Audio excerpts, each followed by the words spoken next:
hermano, es un privilegio estar con ustedes en el día de hoy, 20 de julio, Día del Grito de la Independencia. Estar en este lugar es para mí de verdad muy especial. Es el lugar donde yo me cargo de la presencia del Señor. Cuando uno sale, muchas veces uno va y da, pero no tiene esa oportunidad de recibir. Estar aquí, en este lugar, para mí es un gran privilegio. El pastor Juan me dio el encargo de hoy compartir el tema de fe total en la nación. Y yo les voy a contar que cuando él me dio ese encargo, a mí yo estaba así como con el corazón bien arrugado y decía, ¿por qué? ¿Por qué si precisamente el tema de la nación en este momento a mí me causa tanto dolor? Yo soy coronel retirada de la Policía Nacional, allí serví 29 años de mi vida. Si tenía que exponer mi vida y darlo por otro, como cualquier miembro de la fuerza pública lo hace, lo hubiera dado tranquilamente, ¿cierto? Porque yo creía en un país que iba a alcanzar la paz, en un país donde mis hijos pudieran tener un buen futuro y mis generaciones. Y cuando nos ubicamos en nuestro país actualmente, ¿ustedes escuchan noticias? ¿Cierto? Nuestro país está atravesando un momento muy difícil. Basta, uno prende el radio y empiezan las noticias, ¿cierto? Muertes, ataques nuevamente como antes no veíamos, hace muchos años no veíamos a la fuerza pública. Vemos la corrupción que crece. Vemos que matan niños, que hay abusos. Los abortos en Colombia se producen más o menos 400,000 al año. Han cerrado en los últimos años más de 6,000 instituciones educativas, o sea, que estamos dejando que nuestro pueblo quede bruto, ¿cierto? Porque el que no se prepara, el que no se forma, queda en la ignorancia. Eso está pasando en nuestro país. De cada 3 matrimonios, 1, incluyendo la gente de la iglesia, termina en divorcio. La ideología de género, ¿sí saben todos aquí qué es ideología de género? Sí, aquí hablamos de esas cosas. La ideología de género está rampante en los colegios. Y no solo en los colegios, si ustedes miran en las páginas del gobierno, a usted una de las preguntas que le hacen ya no es si usted es hombre o mujer, sino si usted se considera de acuerdo al sexo que le asignaron al momento de nacer, ¿verdad? Ese es nuestro país. Entonces, de verdad que yo con el corazón muy, muy arrugada, pero también pensando en que qué podemos hacer, ¿cierto? Nosotros tenemos al Dios más grande y poderoso. Y por ejemplo, hoy cuando yo llegaba acá y yo escuchaba cantar la alabanza, ¿cierto? Esa alabanza es preciosa. Aquí eso sí uno puede chicanear que tiene una muy buena alabanza, ¿verdad? Entonces, ellos con ese amor, con esa ilusión, cantando. Yo digo, hay esperanza y me da ánimo. Y yo creo en el gran Dios, en ese gran yo soy. Y Dios es el mismo de ayer, hoy y siempre. Porque Dios es inmutable, Dios no cambia. O sea que Él, si nosotros clamamos, Él puede hacer de nuestro país esa gran nación. Vamos a ir al Proverbios 14:34. Vayan por favor al 14:34, ese que está mal anotado en el boletín nos quedó mal, pero bueno. Dice, un pueblo justo es un gran pueblo, pero el pecado deshonra a las naciones. Para la prédica de hoy voy a tomar los elementos que menciona en el proverbio, empezando por el pueblo. Y lo primero es, ¿qué es pueblo? El pueblo es un conjunto de personas de un lugar o de un país que comparte pues vínculos parecidos, ¿cierto? Tiene temas lingüísticos o históricos y pueden existir sin tener un territorio. Un ejemplo de lo que es un pueblo es el pueblo gitano. Y hay otro ejemplo de pueblo que a mí me gusta mucho y es el pueblo de Israel.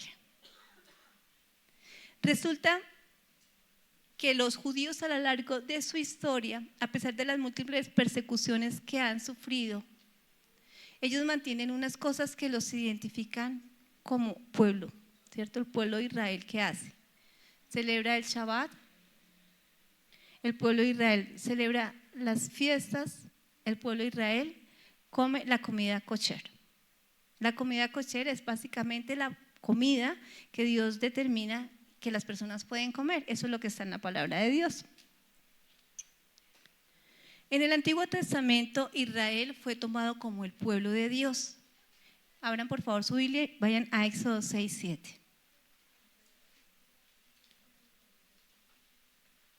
Dice: los tomaré como mi pueblo y seré su Dios.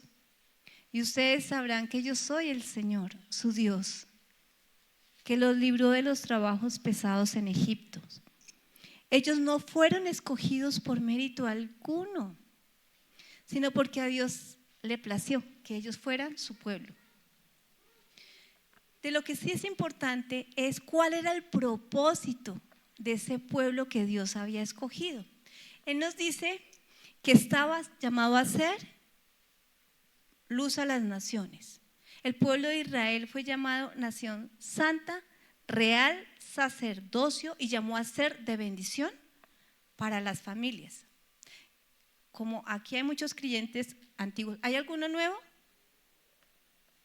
Entonces, ese real sacerdocio, nación santa, le sonó, ¿cierto? ¿A qué le sonó?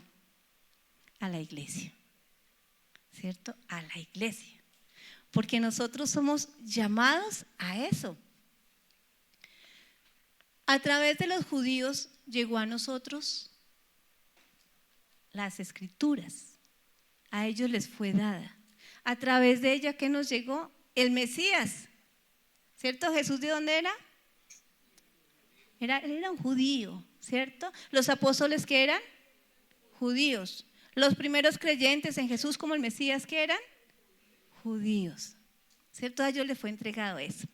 A la iglesia, ¿qué le fue entregada? Nada más y nada menos que la salvación. ¿A través de quién? De Cristo Jesús. O sea, imagínense el privilegio que tenemos como iglesia. Pero como iglesia quiero recordar y parar un momentico aquí y decirles, voy a ponerles un ejemplo. Cuando ustedes, los que son papás aquí, dejan una tarea a sus hijos en la casa, ¿ustedes qué hacen cuando regresan si salen? Revisar la tarea, ¿cierto? ¿Hacemos eso o no lo hacemos? Sí. ¿Cuál es la tarea que le dio Cristo a la iglesia? Cumplir la gran comisión que es, ¿cierto? Predicar, ir al mundo, ¿cierto? Bautizar en el nombre del Padre, del Hijo y del Espíritu Santo y hacer discípulos a todas las naciones, ¿cierto? ¿Cuánto de eso están haciendo?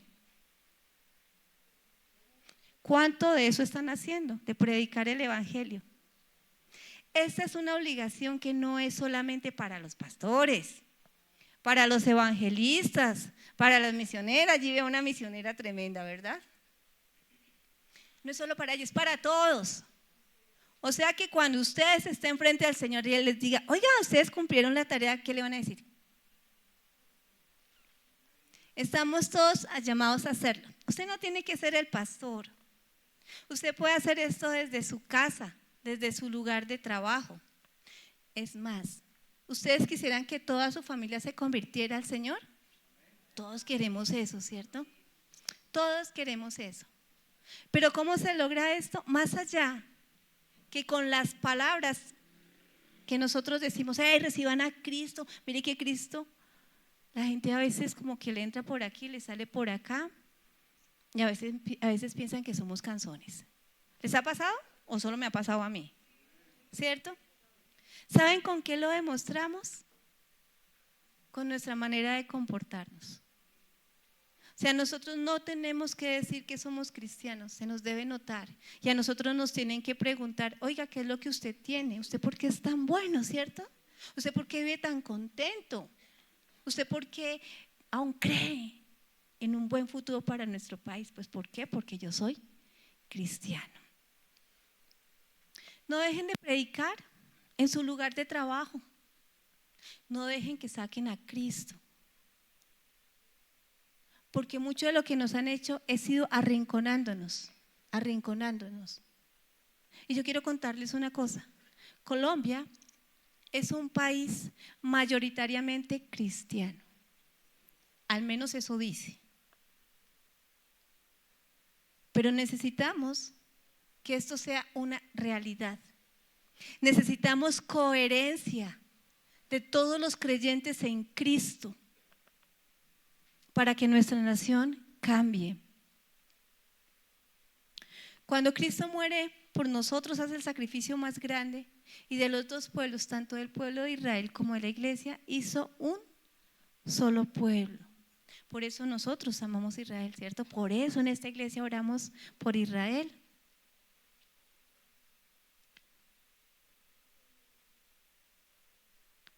Como les decía, la importancia de ser cristiano radica en testificar.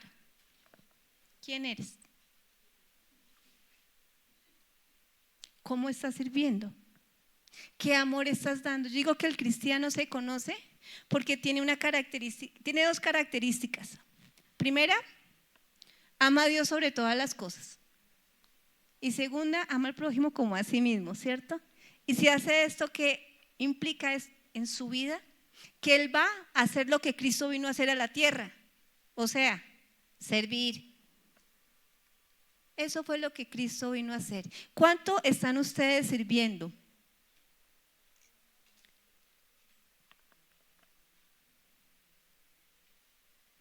Yo la semana pasada estaba visitando mis hijos no viven aquí, sino viven en Dubái. Entonces hablaba con una amiga y me decía, oye, ¿tú cómo harías para evangelizar a los musulmanes? Y yo quiero comentarles algo.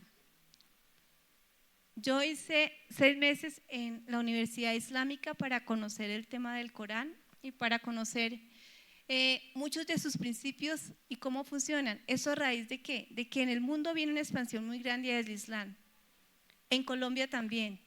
Ustedes no se imaginan cuánto han crecido. Y cuando ella me hace la pregunta, a mí me entró un dolor en el corazón. Yo soy muy sensible. Pero yo sentí un dolor no por ellos. Muchos dicen, uy, los perdidos, los que no conocen a Cristo como el Señor y Salvador, los perdidos. No, yo sentí un dolor por nosotros como cristianos. Porque es en los países cristianos en donde ustedes están escuchando hablar del aborto, ¿cierto? El aborto libre. Es en los países cristianos en donde ustedes escuchan ideología de género. Eso ya no existe. ¿Eso qué es?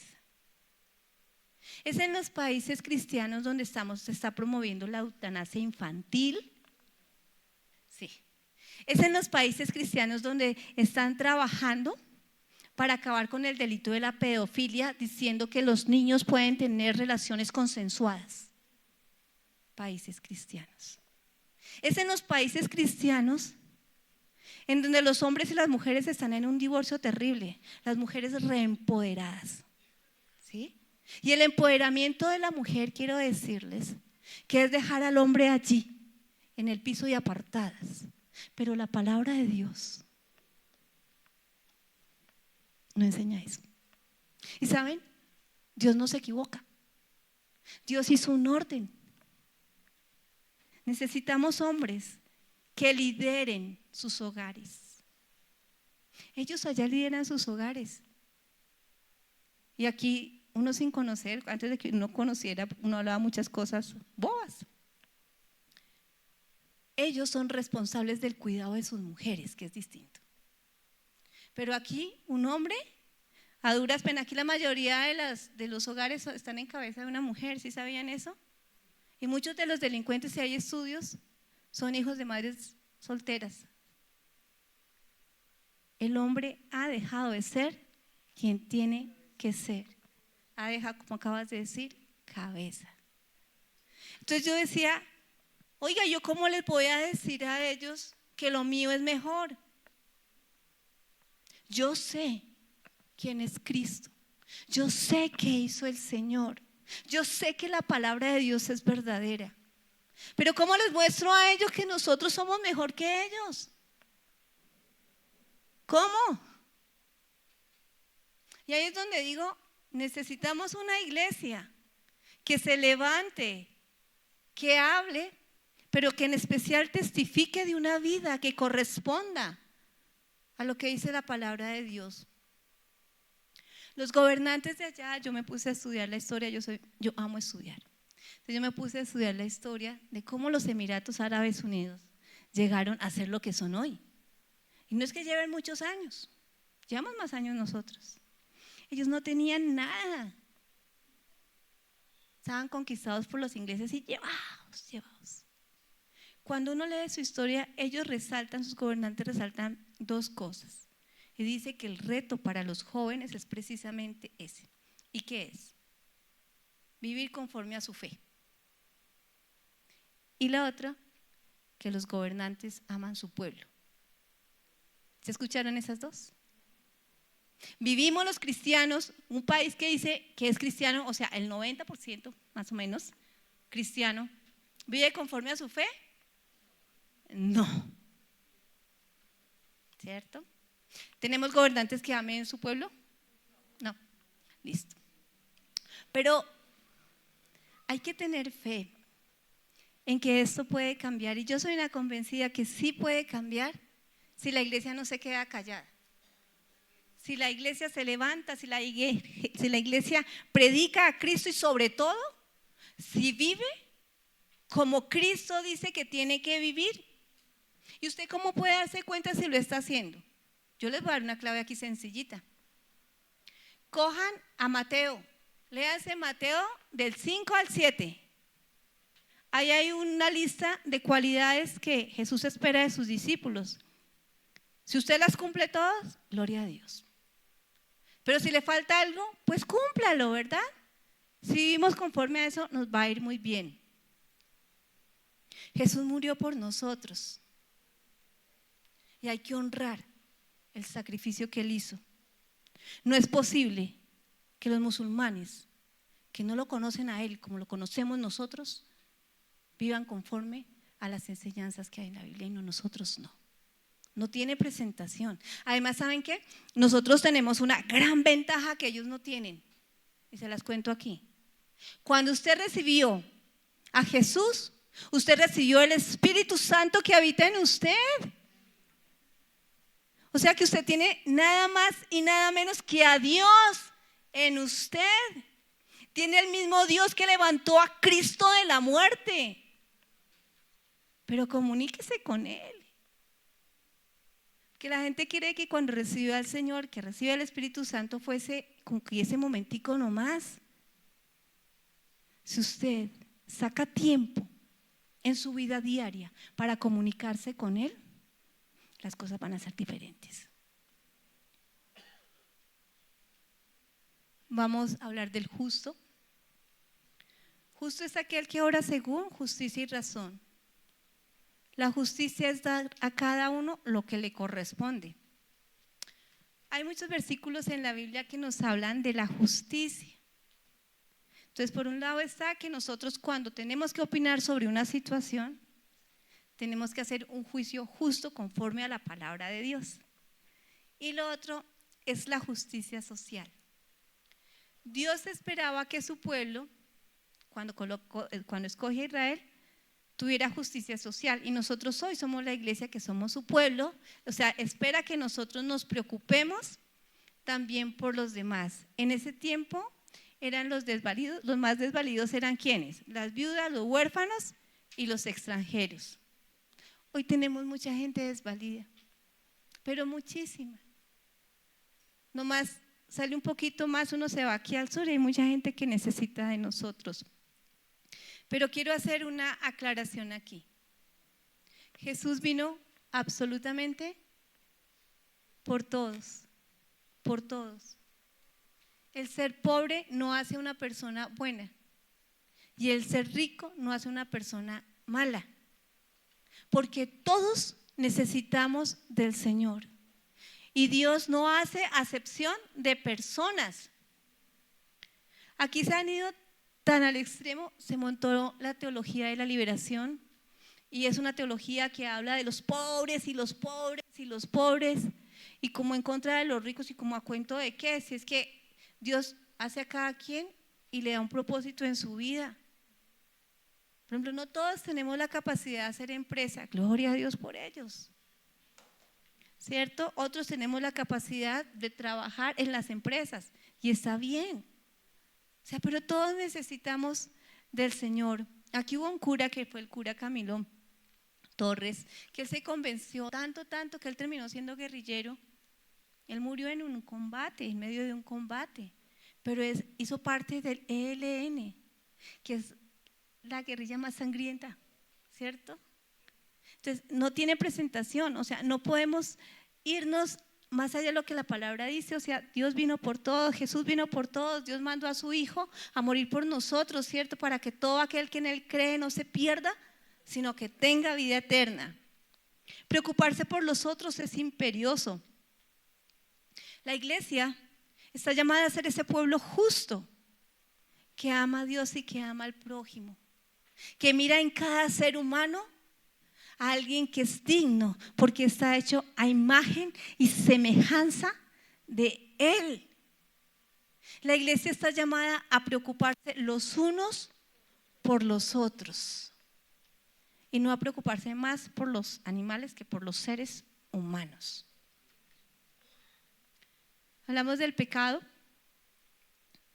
La palabra pecado en hebreo y en griego significa lo mismo, que va en el sentido de no dar en el blanco, ¿cierto? De errar, de no llegar a la meta.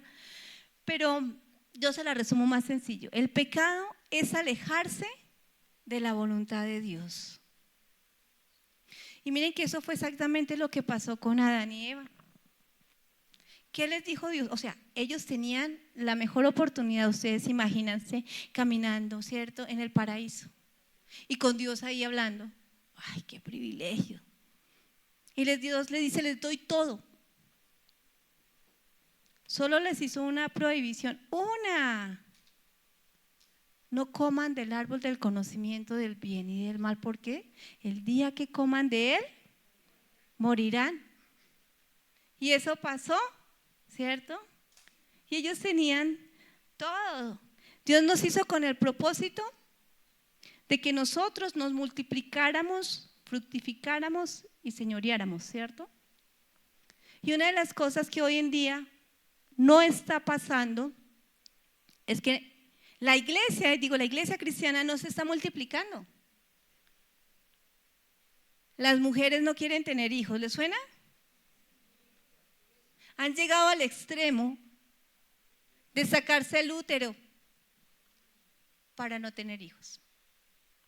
Los jóvenes se están haciendo la vasectomía por la misma razón. Colombia el año pasado ocupó el primer lugar en las tasas más bajas de natalidad a nivel mundial. Le quitó el lugar a Japón. Estamos apartados totalmente de lo que Dios espera que seamos como iglesia. Como iglesia vemos que pasa el pecado y estamos callados o no hacemos nada. En nuestro país, en Colombia, es un lugar donde se da el turismo para venir a abortar. En Colombia, en la parte práctica y real, no hay límites para el aborto. Se dice que hasta la semana, o está establecido hasta la semana 24, sin ninguna causal, las mujeres pueden ir y abortar. Después de las 24 semanas, por las 3 causales, pueden ir a abortar. Pues pueden ir a matar sus hijos. Hay un caso para mí que me quedó grabado en el corazón con un dolor tan profundo y es un dolor de patria. Porque yo no puedo creer que en mi país, un país por el que tanto luché, las cosas que están pasando. Recién estaba pasando el tiempo de la pandemia y una pareja, un hombre y una mujer, el hombre 25, la chica tenía en ese momento 22 años. Ellos toman la decisión de ser padres, pero cuando ella tiene 7 meses, ella entra en confusión porque su mamá le empieza a decir: oiga, pero usted cómo va a tener ese niño, semejante carga que se va echando, porque es que no piensan en los hijos como bendición, sino como carga. Y esa joven entra en confusión, a tal punto que ella dice que ella va a abortar. El papá de ese bebé empieza a luchar por él y mete recursos legales, pero no, como aquí no cuentan, los hombres no cuentan para nada, ellos no tienen derechos de nada, como si ellos no aportaran para que venga otro ser humano a la tierra, ellos no cuentan. Entonces a él le negaron todo. Y un buen día, en Pro Familia, mataron a ese bebé.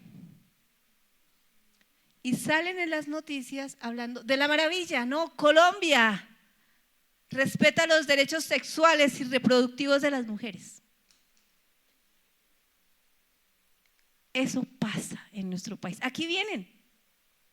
Hacerse un aborto de esas condiciones, ya cuando los bebés están grandes, tiene un costo más o menos de 8 millones de pesos. Pero eso sí, tienen que matar al bebé en el vientre, porque si sale vivo y lo matan después, ahí sí es asesinato. Eso pasa en nuestro país. Uno puede hacerse culpable por omisión cuando no hace nada. Por comisión, cuando es uno el que realiza el pecado, ¿verdad? Uno puede hacerse culpable de pecado si aprueba o no hace nada para evitar el pecado. ¿Y saben qué pasa con el pecado? El pecado nos contamina a nivel personal, a nivel familiar y a nivel de nación. Vamos a ver la última parte, que es la deshonra a las naciones. El concepto de la palabra deshonra ha ido evolucionando en el tiempo. Ya no es solamente como la falta de respeto o dignidad, sino que como las sociedades cambian, las culturas cambian, y de un lugar a otro lo que es deshonra, hoy, aquí, para otros no podría hacerlo. Un ejemplo de esto es para que, pensemos, años atrás, cuando una mujer estaba soltera y quedaba embarazada, ¿sabían eso los jóvenes? ¿Sabían eso los más jóvenes? Eso era una deshonra, no solo para esa mujer, sino para toda la familia. Esa muchachita había deshonrado a la familia. Eso sí, después de que nacía el bebé, enloquecido los abuelos, sí, porque los nietos son la corona de los abuelos. Eso sí es distinto, pero era toda una deshonra. En ese tiempo no existía el Día del Orgullo Gay. No existía. Y ojo aquí, solamente estoy hablando de cómo evoluciona el concepto. En ese tiempo que hubiera un gay era muy complicado en la familia. Hoy en día ya no, ¿cierto? Y yo no quiero decir que uno tiene que discriminar a un homosexual porque es su decisión. Y es un hijo de Dios también, porque está hecho a la imagen y semejanza de Dios, y si cree en el Señor, pues pecado es todo, ¿cierto? No hay pecados pequeños ni pecados grandes, sino para que vean cómo puede ir cambiando el concepto de deshonra. Ahora, ¿qué pasa con Colombia? Yo nunca había visto ni había sentido vergüenza cuando callaban, que yo nunca había pasado por eso, ¿no? Que callaran un presidente, que hablaran de que el tipo está borracho, que está drogado, que no llega, de una irresponsabilidad tan grande frente a mi país. Yo no había vivido eso y créame que me causa dolor. Cuando uno sale de acá, ¿qué es lo primero que le dicen a uno? Colombiano, ¡ay! ¿De quién le hablan a uno? Pablo Escobar, ¿cierto? Pablo Escobar. A mí la verdad sí me da como durito porque pues yo estuve en la policía. Lo único que sí reconozco es que tenemos muy buenos artistas y buenas series. Nadie puede negar eso, ¿cierto? Es la verdad. Entonces uno dice, sí, tenemos buenos artistas, pero yo sí sueño con ese día que cuando yo salga de aquí, o mis hijos salgan de aquí, no les hablen de Pablo Escobar, sino le hablen de un país que ha dado la vuelta, que ha dejado atrás la violencia, que en verdad se ha levantado, es una Colombia próspera. ¿Y saben qué? Está en manos de la iglesia ayudar a que eso pase. Porque nosotros hay dos cosas que tenemos que hacer: orar y actuar. Y una de las cosas que tenemos que hacer y que sí está en nuestras manos, oiga, cuando ustedes elijan a alguien, al que sea, elijan una persona que esté conforme a sus valores. Porque cuando ustedes eligen una persona que representa todo lo contrario, pues ¿en qué están? ¿Cuál coherencia hay entre su fe y entre lo que vive? ¿Cierto? No hay ninguna. Colombia es un país que se ha fundado sobre principios judio-cristianos y es lo que nosotros conocemos, porque nosotros vivimos de acuerdo a lo que la Biblia dice, ¿cierto? Entonces, tenemos que obrar compartiendo el evangelio donde quiera que nosotros estemos. Vamos a concluir. Solo el mensaje de Cristo traerá transformación a nuestro país. La deshonra de una nación afecta a todos los que hacen parte de ella y todos nosotros somos colombianos y todos esperamos que esto sea distinto. Colombia necesita que la iglesia se levante, confiese a Cristo y construya confiada en un mejor futuro, porque sabe que a través del poder del Espíritu Santo las personas pueden ser transformadas, el pecado será vencido y el país recuperará su honra. De paso les unimos, no se les olvide unirse a la gran marcha por Jesús. Somos muchos más los que creemos y vamos a dejar claro que Jesucristo es la esperanza de Colombia.